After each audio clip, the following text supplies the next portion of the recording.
There is one man, just one, who may well be able to claim to have worked harder than the Prime Minister in 2014. And that man is not me.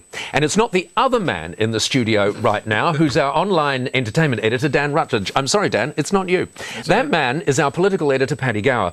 And he has managed to squeeze us into his busy end-of-year schedule. Hi, Paddy. Is your end-of-year schedule busy? Oh, it's full of long lunches, late nights, and end-of-year reviews like this where you've got to come up with new material. You do have to come up, because I've heard some of your end-of-year reviews. This has got to be different. This is the big time. All right. Defining political moments, so not necessarily the players themselves, but in 2014, what do you think the defining moments were? For me, it was clearly the moment of truth, which was a mega belly flop. And I remember it well myself because my jaw literally dropped when Kim.com couldn't deliver, and you actually felt the surge from centre New Zealand voters, or Kiwis, Kiwi centre voters in general, galvanising behind the government. I thought, he hasn't delivered, he hasn't done what Kiwis do, which is talk things up and then don't front up.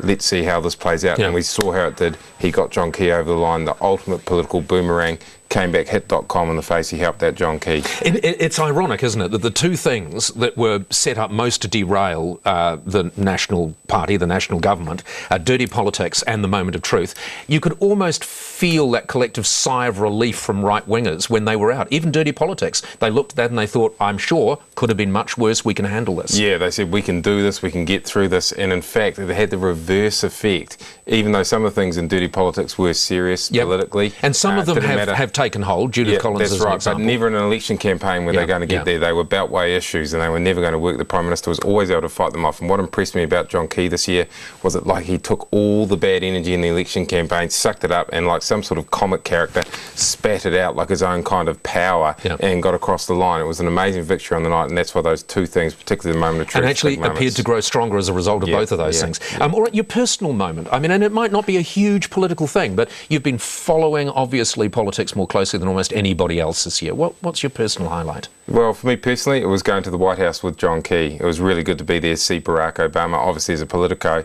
But I think one thing that New Zealanders forget about is when the Prime Minister of any brand or of any party succeeds overseas, it is a big moment. So seeing the Prime Minister on the stage with Barack Obama as a politico, sprawled over the couch, admittedly, holding out a boom microphone, shouting questions when I wasn't meant to, huge moment for me. I really loved it. Barack Obama did give me the give me the Did he make eye contact? Up. Yeah, he said a couple of words. Brilliant. Yeah, really? Couldn't understand what they were. But they were your words. They were words to you. They were definitely to me. Was one of them bastard? yeah. All right. Well, there was more like, who's that guy on the ground? Who's that bastard? All right. Line of the year, political line of the year has got to go to Pam Corkery. You puffed up little shit.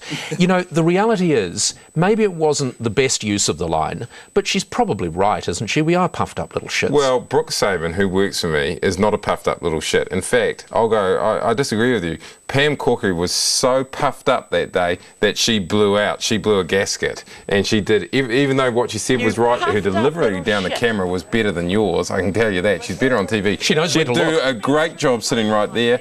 Everything was perfect. Problem was, she's meant to be a spin doctor, not a blowout. Oh, she was not the right person to say that, and that was not the right time to do it. But I think we, generally speaking, as journalists, we're puffed up little shits, aren't we? We all are. I mean, look at the things we've blown the bejesus out of this year. I'm not going to fall for this one. No one's as puffed up as the politicians.